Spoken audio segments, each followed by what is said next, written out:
1954, and one of the world's first jet airliners takes off from Italy. The plane is the ultimate in high-speed luxury travel. But just 26 minutes into the flight, it explodes catastrophically. 35 people are dead. The tragedy stuns a nation. A team of investigators must solve the mystery of why this state-of-the-art aircraft disintegrated on a routine flight. What they discover in the wreckage will cause a turning point in the history of aviation and change passenger travel forever. Disasters don't just happen, they're a chain of critical events. Unravel the clues and count down to those final seconds from disaster.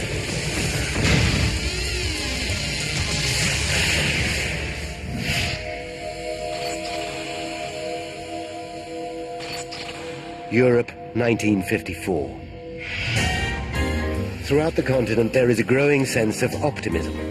As the nightmare of World War II begins to fade, former enemies forge new links. There's a spirit of enterprise. Civil aviation is booming, boosted by technological advances made during the conflict. In just 2 years, the number of airline passengers has nearly doubled. 9:30 a.m., Sunday, January 10th, Rome Airport. Here, a dozen planes come and go every hour.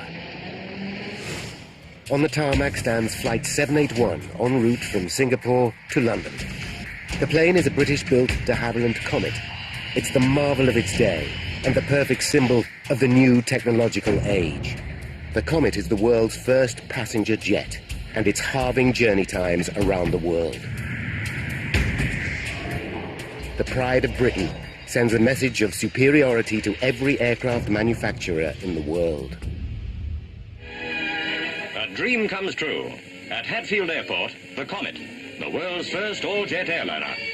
Begun 3 years ago, the airliner that makes every other passenger plane out of date will go into operation within 18 months. The revolutionary design is based on DeHavilland's hard-won military expertise. The plane is powered by 4 Ghost jet engines and carries 42 passengers and crew at up to 800 kilometers per hour, almost twice as fast as its nearest competitor. To help it achieve this staggering speed efficiently, it flies at a height of up to 12,000 meters, where the air is thinner. Until now, such performance was the preserve of military jet fighters. 20 months after the launch, there are 17 of these aircraft in service. 9 are owned by the British Overseas Airways Corporation, or BOAC, and among them is Flight 781. 9:40 a.m. BOAC engineer Jerry Bull inspects the Comet's undercarriage. He checks for fuel leaks, tire damage, and marks on the airframe. We're looking for this incidental damage. There was none as far as I can recall at that stage. So my own thought at the time was walking, oh, we got a clean aeroplane today. At 10 a.m., Bull completes his final checks. The flight crew join him. The captain is Alan Gibson. At 31, he's one of BOAC's youngest pilots. Captain Gibson was a man of very good ability, not a person who would panic about anything. He was, confident. In Rome Airport Terminal, members of the new jet set enjoy breakfast. Also on the flight is renowned BBC reporter Chester Wilmot. He's returning home after covering a tour of Australia by the recently crowned British Queen. Chester is a devoted family man with 3 children. He's especially close to his 10-year-old daughter Jane, who was born deaf. She is devoted to him, unaware that he's one of Britain's best-loved broadcasters. I did adore him. And I knew that he was busy, I knew he was on television, I knew he wrote books. But I don't think I even twigged how famous he was. He was just my dad. 10:05 a.m. and the last pieces of luggage are stored in the hold of Flight 781. The plane will be flying today with 29 passengers and 6 crew members on board. One of the passengers is 23-year-old Bernard Butler. Bernard is an electrical engineer who's been working in Bahrain to save money for his forthcoming wedding. His fiancée is Pat Knight.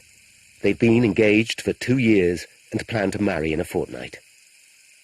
I've made the bridesmaids' dresses. All the invitations had gone out.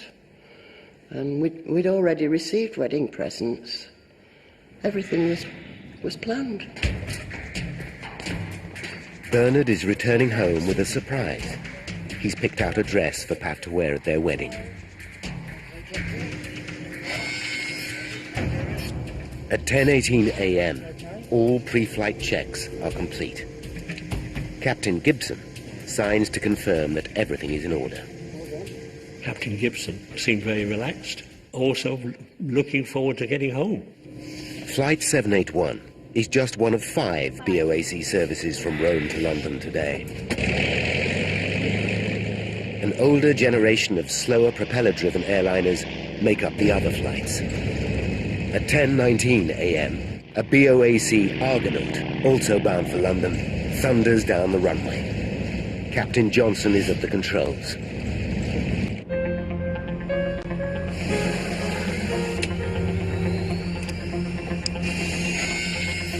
At 10:30 a.m., 11 minutes after the Argonaut's departure, the Comet taxis to the runway. Jerry Bull salutes goodbye. BA781 is Champino Control. Control, this is flight BA781. We are clear for takeoff. Roger. Air traffic control grant permission for takeoff. 1 minute later, the high-tech plane takes to the air. It's a sunny day, and conditions for flying are perfect. The journey to London will be exactly 2 hours and 37 minutes. The gleaming jet will arrive at London Airport a staggering 2 hours before the propeller-driven Argonaut. At 10:38 a.m., Flight 781 climbs to an altitude of 11,000 meters, twice as high as any other passenger aircraft. To achieve this, while allowing passengers to breathe comfortably, the engineer operates a pressurization system from the cockpit. As the Comet rises, the air pressure inside the cabin is maintained at the equivalent altitude of 2,500 meters, a level easily tolerated by the human body. But for some passengers, adapting to this new sensation is difficult. Soon, though, they acclimatize and settle back into their seats for the flight. What they cannot know is that they will never make it to London.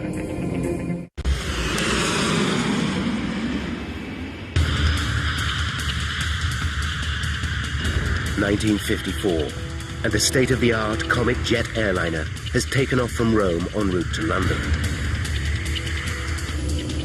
On board are 29 passengers and 6 crew. As Flight 781 climbs, Captain Gibson receives a message from Captain Johnson in the slower Argonaut that took off a few minutes earlier. Check receiving. Each pilot uses the plane's call sign. Pow jig for the Argonaut, yoke Peter for the Comet. In due course, can you pass on height of cloud layer, please? Well, we're currently at 20,000 feet. I'll let you know when we pass through. Roger, out.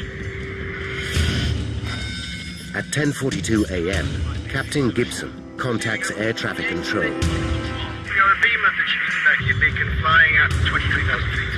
The plane will fly northwest over the Italian coastline, high above the Mediterranean Sea.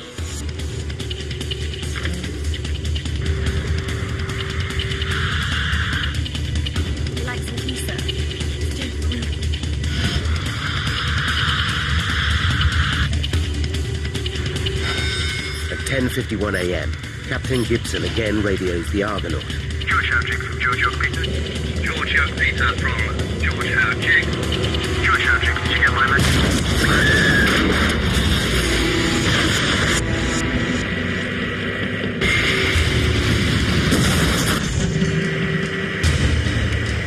message ends mid-sentence. Young Peter, come in, please. When Captain Johnson gets no response, he contacts Rome Airport. We've lost contact with BA 781. They just seem to have disappeared. Can you raise them? At 10:56 a.m., the airport controller tries to contact the Comet. Without success. They fear something is terribly wrong. 200 kilometers northwest, on the island of Elba, a group of Italian fishermen are repairing their nets. Among them is 33-year-old Luigi Papi. As they work, something extraordinary happens. I felt a break in the air, and then there was a bang, and I heard a sound like thunder, but it was not like any thunder I'd ever heard before.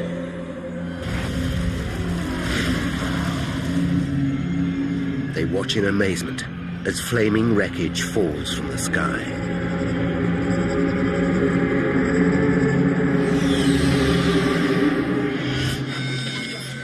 At 11:15 a.m., air traffic control receives word that a plane has crashed into the sea off the island of Elba.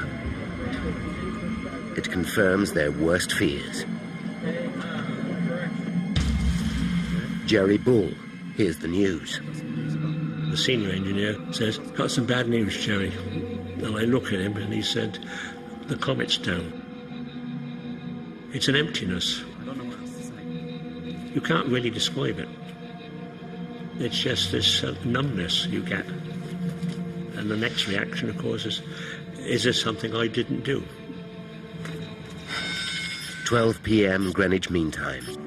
Chester Wilmot's family arrive at Heathrow Airport in West London to welcome the BBC reporter home.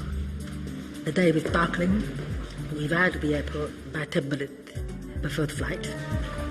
Pat Knight arrives with a friend after a 4-hour journey from Nottingham. She's looking forward to seeing Bernard again. 1,200 kilometres away, a small flotilla of fishing boats heads off the coast of Elba towards the crash site. At first, we saw nothing. Then we saw a flock of seagulls which were pecking at something. So we headed straight for the seagulls. And that was where the plane had crashed.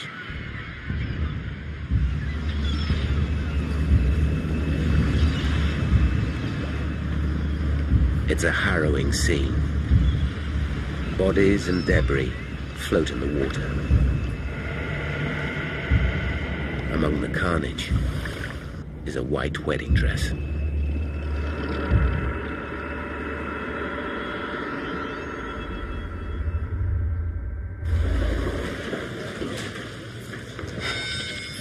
(1:30 p.m.) Flight 781 is now over an hour late.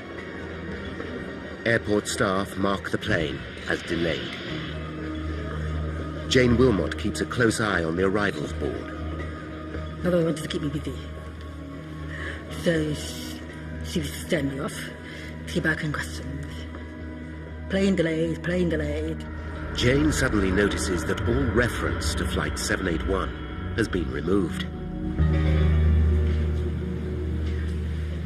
She decides to ask at the BOAC desk.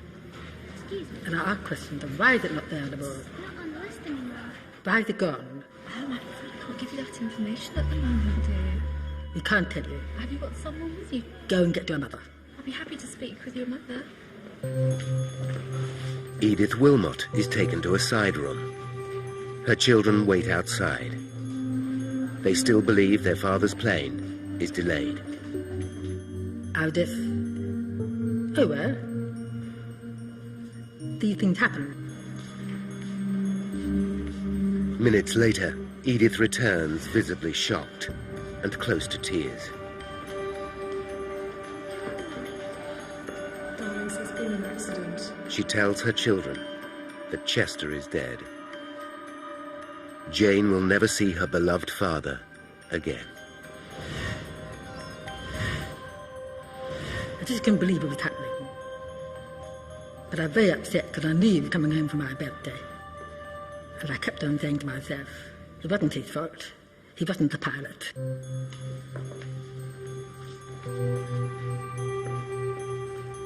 The grim task of informing friends and relatives continues.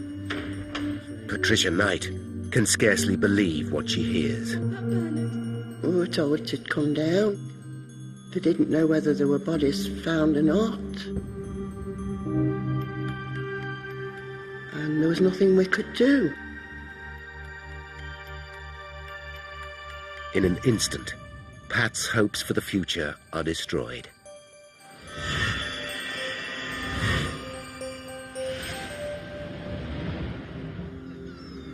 In Italy, the fishermen begin the gruesome task of recovering bodies. It was a big shock. Every time we went near a corpse, we would shout, "Come over here, come over here," because they seemed still alive. Their eyes were open. But when we got near, you could see they were dead. In total, 35 passengers and crew die on board Comet Flight 781. 15 bodies are recovered. There are no survivors.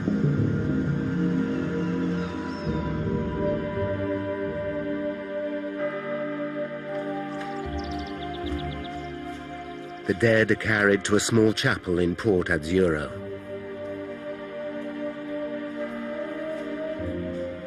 Local people say prayers. Children bring flowers.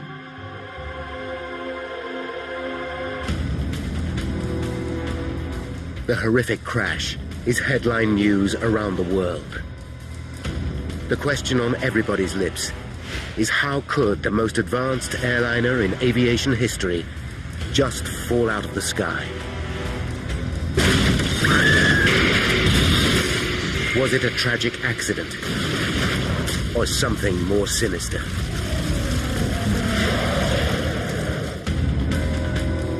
In 1954, the mysterious crash of the Comet dominates the thoughts of the British nation. Within hours of the crash, a team of experts working for BOAC begin a technical examination of the Comet fleet. They must discover if there's a flaw in the design or a manufacturing fault.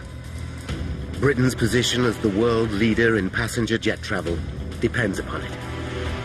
The inquiry that follows will turn into one of the most complex and important in aviation history. Now, by going deep into the investigation, we can reveal the critical chain of events that caused the downing of Flight 781. Paul Withy is an aviation metallurgist. For 6 years, he studied the Comet investigation and is an expert on this turning point in aviation safety. Withy knows that with no established protocol for air crash investigation, it was an epic task. The difficulties they faced as an investigation team was to develop a whole new series of techniques for looking into a major air crash. And they had to really invent tests, invent methods of doing things as they went along. But Withy needs to be sure that this landmark case actually did get to the truth.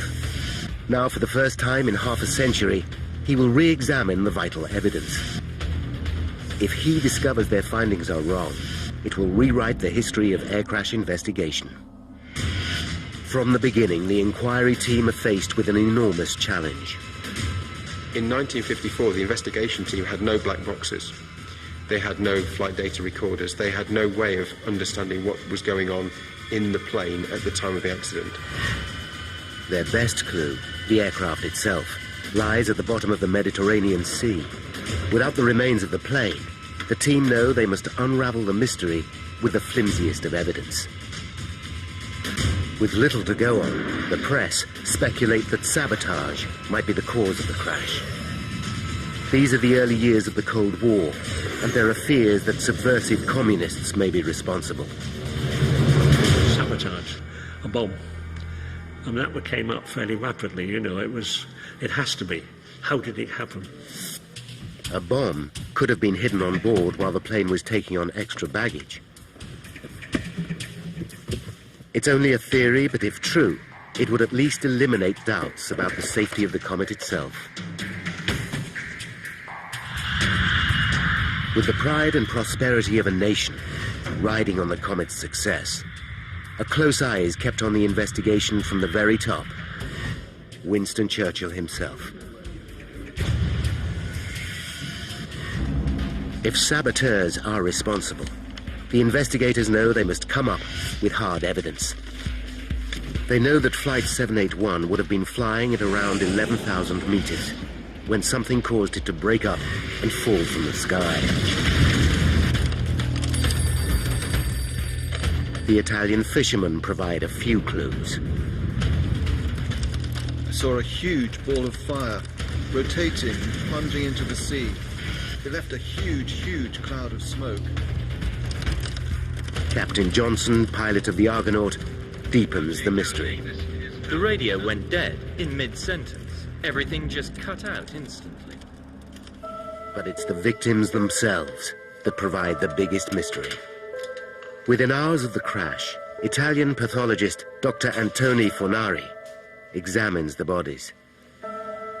Despite Fornari's considerable experience, he finds a pattern of injuries he has never seen before. The victims suffered broken limbs and damaged ribs, injuries sustained after death. But what confuses Fornari is that many of the bodies have fractured skulls, wounds he discovers that were sustained before death. He finds another puzzling clue. The lungs of almost all the victims are extensively damaged. Many have ruptured like an exploding balloon.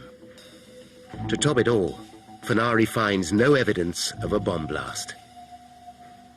It's a strange, perplexing picture, and he's baffled. With so little evidence, the investigation hits a dead end. Concerned, Prime Minister Churchill summons his advisors and takes an unprecedented step. Churchill commands the Royal Navy to retrieve the wreckage of Flight 781 from the seabed. His orders are simple: endeavour to locate and salve Comet.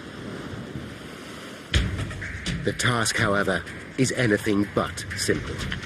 There has never been a salvage operation like it before. The wreckage lies at a depth of 120 meters, and no one knows exactly where. Today, if an aircraft crashed in similar circumstances, the black box recorders would have transponders and would lead the investigators and the recovery teams to the spot where the aircraft was. The Navy didn't have that information. HMS Wrangler, an anti-submarine frigate, searches an area of 260 square kilometers. 3 salvage vessels are on hand to help. They're equipped with the most up-to-date technology, including an underwater camera and a deep-sea observation chamber. But progress is delayed by bad weather. Then, on February 12th, 33 days after the crash, Navy experts identify the first piece of the Comet wreckage on the underwater camera. Divers descend to the seafloor. Over the next few weeks, small bits of debris are sent back to England for examination. Then comes a major find. A large section of the rear fuselage is located and brought to the surface. Meanwhile in London, the Comet fleet sits idle. BOAC hemorrhages cash at the rate of £50,000 per week. With so much invested in the aircraft, pressure builds to get the planes back into the air. On March 23rd, 10 weeks after the disaster, the British government give the airline the go-ahead to resume service. At London Airport, a Comet airliner about to leave for Johannesburg was taking out extra crew members. Press and television attend the relaunch. Everybody was in high spirits at the resumption of Comet flight. BOAC Chairman Sir Miles Thomas gives the Comet a public vote of confidence. We obviously wouldn't be flying the Comet with passengers in it on service were we not wholly satisfied that the conditions are acceptable for carrying passengers anywhere in the world.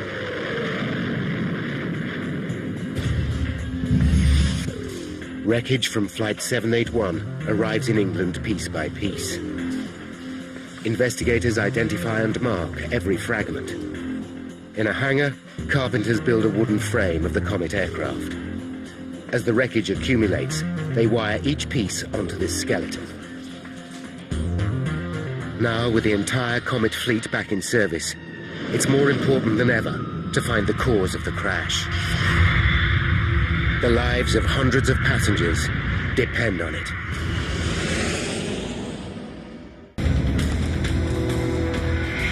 April 1954. While investigators urgently look for clues into the crash of Comet Flight 781, the British government give BOAC the go-ahead to relaunch their Comet fleet. It's a terrible mistake. At 6:32 p.m. on April 8th, 16 days after the resumption of flying, a Comet takes off from Rome bound for Egypt. 14 passengers and 7 crew members are on board. 33 minutes into the flight, the pilot reports that he's on course flying at 11,000 meters. It's his final message.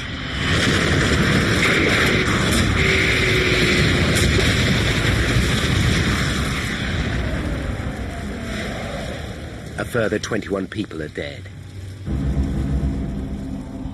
The news sends shockwaves around the world. Barely a fortnight after reassuring the public the Comet is safe to fly, BOAC's chairman publicly admits that he was wrong. Obviously, we cannot continue to carry the public in Comets until this disaster is fully explained. Similarities between the two accidents are uncanny. Both planes were refueled and checked at Rome by the same engineers, including Jerry Bull. You just can't accept that an aeroplane like this again, it's gone down the same way, and you've lost these people again. Both aircraft were flying at an altitude of around 10,000 meters. Both crashed into the sea shortly afterwards. It seems there must be a flaw in the aircraft itself. Churchill acts decisively. He appoints the Royal Aircraft Establishment, Britain's leading aeronautical research centre, to investigate. Heading the inquiry will be Sir Arnold Hall. Hall has an impressive reputation. He's a Cambridge scholar and one of the outstanding scientists of his generation. But even for a man as qualified as Hall, it's going to be a tall order. The second plane to crash rests under 1,000 meters of water and is impossible to retrieve. The hope is that if they can establish the cause of Flight 781's crash, it will explain why the second aircraft went down.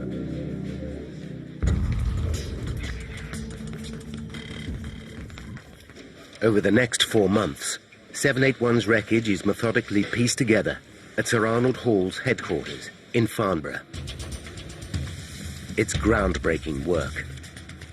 Never before on that scale had an aircraft been reassembled by anyone, and the investigation team had to learn how to do it and develop the techniques and tools to reassemble a very badly damaged aircraft. As they examine each piece of debris, they find intriguing clues.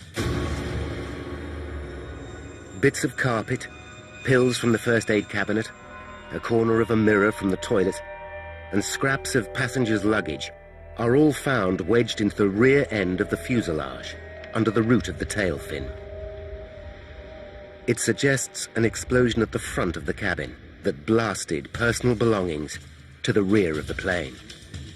The question is, how and where did the explosion start?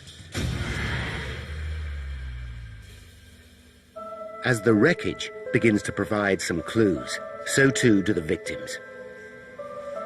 4 of the bodies retrieved from the second crash are flown to Britain for post-mortem.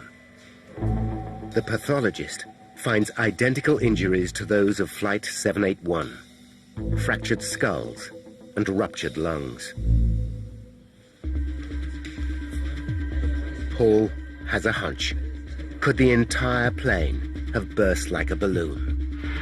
After all, the pressurized cabin designed to keep passengers comfortable would mean that the aluminium skin of the Comet is highly stressed. Any structural failure, and it might simply explode of its own accord. Such a violent decompression, as it's called, has never happened on a passenger plane before, but Hall and his team believe this could explain the terrible injuries. To test the theory, they stage a pioneering experiment. The team build a Perspex model of the fuselage, 1/10 the actual size. The cabin includes 28 miniature seats with 6 dummies. The model is housed inside a pressure chamber. When the pressure in the fuselage is increased to 8¼ pounds, the equivalent of flying at 12,000 meters, the team deliberately rupture the model.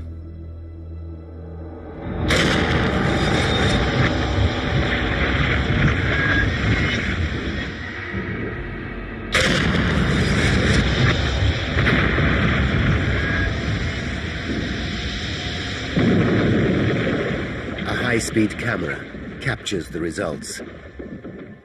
The rapidly escaping air causes a tremendous release of energy. Seats tear apart and fly through the air.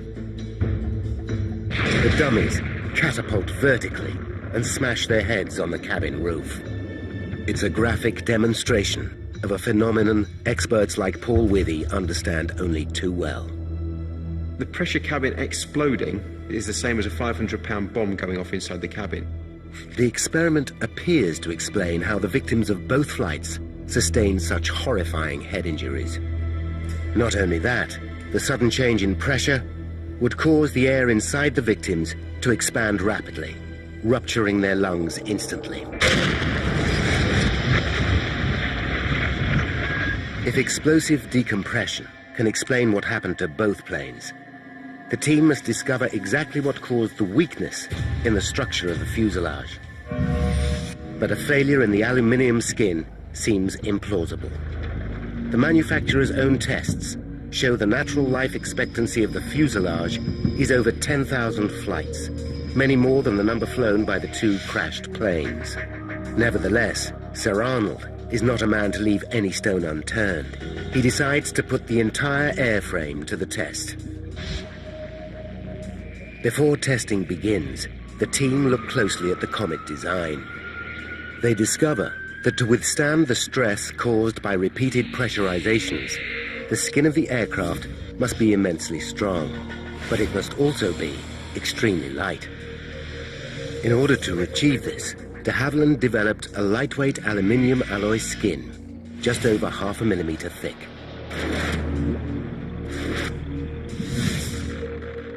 The Comet's skin thickness was as thin as the designers dared go to withstand the cabin pressurization, and it was fixed by how little they thought they could get away with. Sir Arnold devises a test to assess the strength of the plane's fuselage. The experiment is on a completely different scale to anything they have attempted before. It requires the construction of a massive water tank, measuring 34 meters long by 7 meters wide and 5 meters deep. Working non-stop, it takes a team of engineers 6 weeks to complete. The team at the Royal Aircraft Establishment are working really hard. They're working 24 hours a day, they're working shifts, they're sleeping on site. They are a very dedicated team. By May 29th, it's ready. The engines and cabin upholstery of a Comet are stripped out. The empty plane is gently maneuvered into the water tank, with the wings protruding on either side. Engineers fill the tank and the plane with water. When they are both full, they force more water into the plane, pressurizing it as if it were flying. After 5 minutes, engineers reduce the pressure. Each test puts the same amount of strain into the aircraft as a single flight at 12,000 meters. Sir Arnold plans to test the fuselage to destruction. It could take up to 5 months. The experiment runs 24/7. Using 1950s technology, it's a grueling task. Today we wouldn't do a water tank test. We'd actually use computer modelling and computer simulation to understand how the aircraft would behave. As the tests continue, there are other lines of inquiry. In mid-June, 5 months after the crash of Flight 781, the team assembled 2/3 of the fuselage onto the wooden frame. half a wing lies on the floor. It's now clear from the tears in the metal that the aircraft has indeed decompressed violently and blown apart at the seams. By following the fractures back to where they started, they think the initial failure was probably at the front of the fuselage, somewhere between the cabin and the cockpit. It seems as if the tail and rear fuselage then came away from the main cabin. The rear wing structure followed, and then the outer wingtips. The cockpit broke away as the plane plummeted to Earth, and finally fuel from the wings set the debris ablaze. But the exact cause of this tragedy is still a mystery. Then, on June 24th, Sir Arnold Hall gets a call that changes everything. The team running the water tank test has had a major breakthrough.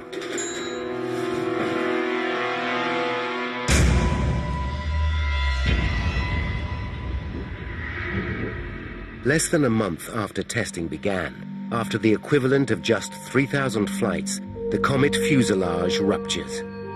Engineers immediately drain the tank, and Sir Arnold Hall inspects the damage. There is a massive tear in the aircraft's skin, 2 meters long and 1 meter deep. The tear follows the line of the plane's windows and doors. It's a shocking but vital turning point. They have uncovered a major weakness in the structure of the Comet. The entire fleet seems to be fatally flawed. I think everybody was thunderstruck. DeHavilland certainly were thunderstruck because they didn't expect a Comet airframe to fail so soon in its life. But what triggered such a dramatic failure? There's one prime suspect, a phenomenon known as metal fatigue. It's something Paul Withy knows well. This is a piece of aluminium sheet similar to that which was used on the Comet skin, but much thinner. One cycle of load isn't going to fail it at all. But if I repeatedly load it, like this... Fatigue is caused when a metal is repeatedly flexed one way and then the other. There you can just see it's about 3 or 4 millimeters across the sheet. After a while, minute cracks start to form. The cracks growing further and further across the sample. The cracks steadily increase in size, and eventually the part fails. But there are two problems with this explanation. Metal fatigue leaves a telltale microscopic pattern on the surface of the metal. Although in the 1950s, the technology for detecting this pattern is infancy. None of the parts reclaimed from the sea seem to show any sign of it. Secondly, before the Comet went into service, the manufacturers did extensive fatigue tests to find out how the fuselage would behave under repeated pressurizations. It passed with flying colors. Sir Arnold knows he must come up with hard evidence to prove the theory. He must find a part of Flight 781 that shows signs of the fatigue. The piece of evidence that Sir Arnold needed above all other was that source of fatigue crack growth that he knew was there in the airframe somewhere. A single piece of wreckage is all that's needed to validate the entire investigation. But this crucial evidence still lies at the bottom of the Mediterranean Sea.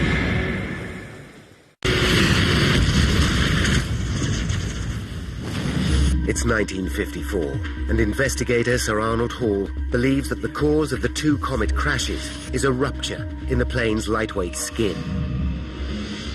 After a unique pressure test on the Comet's cabin, the team examined the 2-meter split that has ripped along the side of the fuselage. They make some frightening discoveries. By tracing the tear back, they find it starts at the forward escape hatch. This is not surprising. Stress to the aircraft should be evenly spread throughout the fuselage. But when a door or window is cut into the plane, it weakens the structure, and the stress concentrates around the weakened areas. To investigate further, they rig another aircraft with strain gauges designed to measure stress in the airframe. The results are shocking. During flight, the stress to the skin around the plane's windows and doors reaches 70% of its total strength, 4 times greater than the rest of the aircraft's skin. This is dangerously high and twice what the designers intended. Then the team discover an even more worrying detail. The supports around the windows are riveted, not glued as designed. The problem is, the rivets are punched into the metal, not drilled.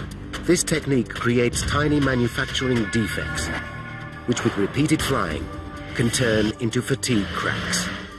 The presence of manufacturing cracks in a highly stressed area meant that you were highly likely to suffer from fatigue failure. Sir Arnold and his team know they're getting close, but they have not yet conclusively solved the mystery.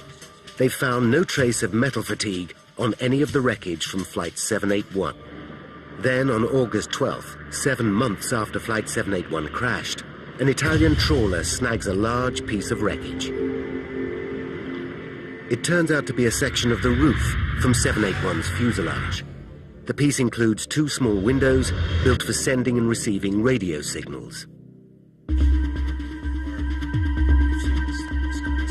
Sir Arnold Hall and his team inspect the wreckage at Farnborough and immediately find what they're looking for.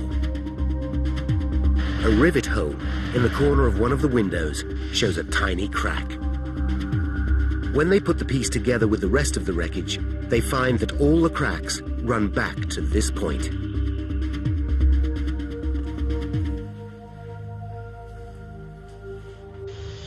They have their missing clue.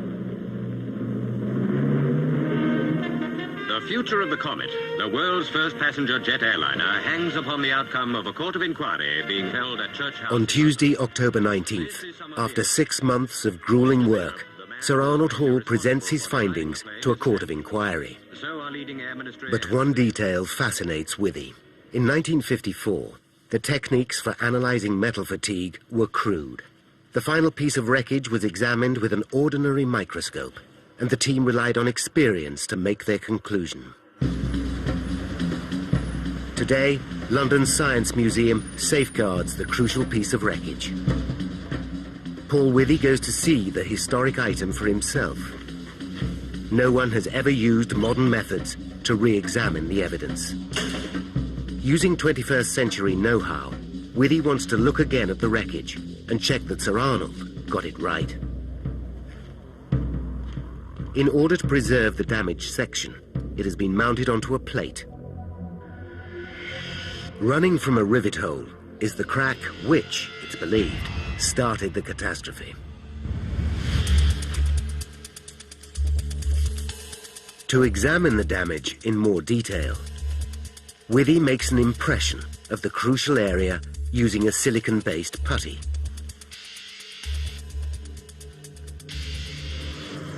Then, at Imperial College London, Withy uses an electron microscope to examine the sample.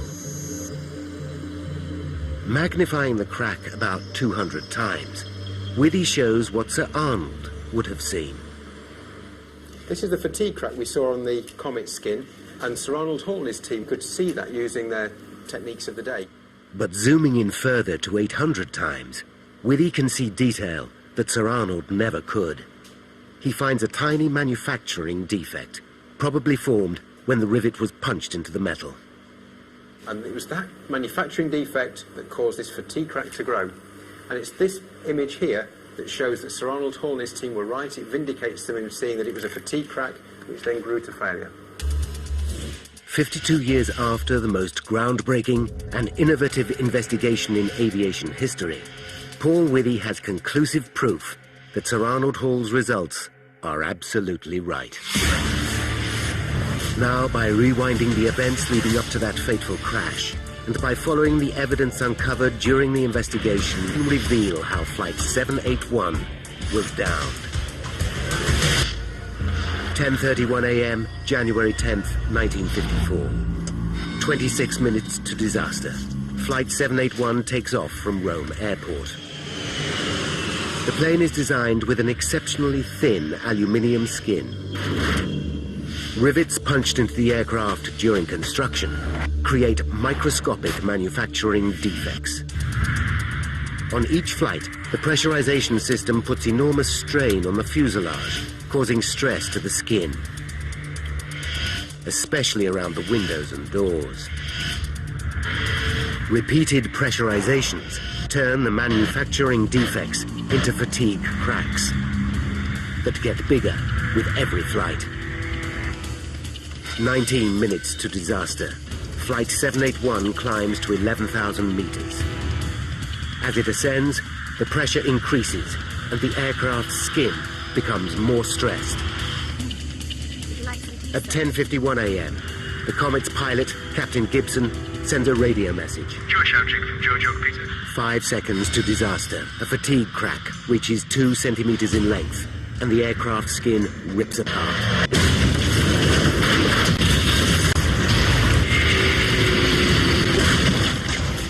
At 10:57 a.m., the shattered pieces of Flight 781 fall from the sky.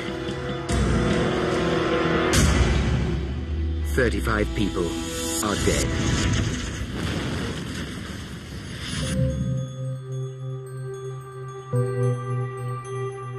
On the island of Elba lies a memorial to those who lost their lives over 50 years ago.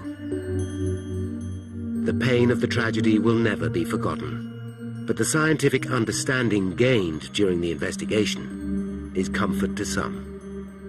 I know it gave my mother a great deal of comfort that the test they did on following the Comet crash did save people's lives later. 4 years after the crash, the Comet did fly again, but it never achieved the commercial success it once promised.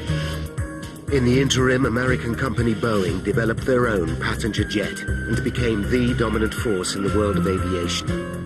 The DeHavilland Aircraft Company went into decline and were eventually taken over. Passenger air travel had changed forever.